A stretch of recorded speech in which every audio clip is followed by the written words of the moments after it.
জামায়াত আমিরের সঙ্গে সৌজন্য সাক্ষাৎ ব্রাজিল রাষ্ট্রদূতের।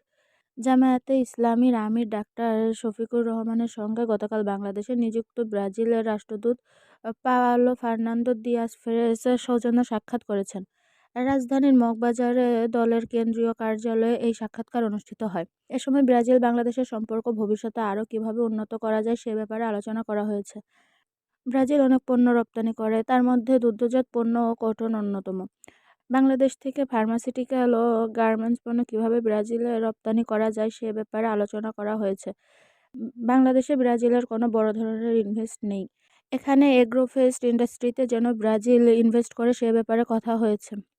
বৈঠক শেষে সাংবাদিকদের মুখোমুখি হন বাংলাদেশ জামায়াতে ইসলামীর নায়েবে আমির ও সাবেক এমপি ডাক্তার সৈয়দ আবদুল্লাহ মোহাম্মদ তাহের।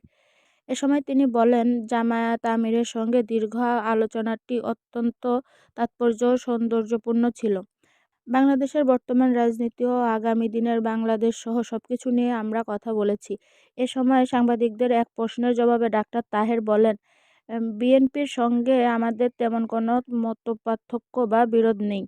আমরা একসঙ্গে দেশের জন্য, রাজনীতির জন্য, ভবিষ্যৎ বাংলাদেশের জন্য কাজ করছি।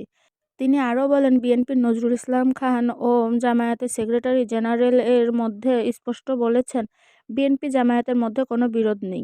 জামায়াতও মনে করে না যে আমাদের মধ্যে কোনো বিরোধ আছে। সেজন্য সাক্ষাতে আরও উপস্থিত ছিলেন জামায়াতে ইসলামীর কেন্দ্রীয় সহকারী সেক্রেটারি জেনারেল মাওলানা আবু তাহের মোহাম্মদ মাসুম, শফিকুল ইসলাম খান, অ্যাডভোকেট এহসানুল মাহবুব জুবায়ের, কেন্দ্রীয় প্রচার ও মিডিয়া বিভাগের সেক্রেটারি মতিউর রহমান আকন্দ, জামায়াতে ইসলামীর কেন্দ্রীয় নির্বাহী পরিষদ সদস্য ও ঢাকা মহানগর উত্তরের আমির মোহাম্মদ সেলিম উদ্দিন ও কেন্দ্রীয় মজলিসের শুরা সদস্য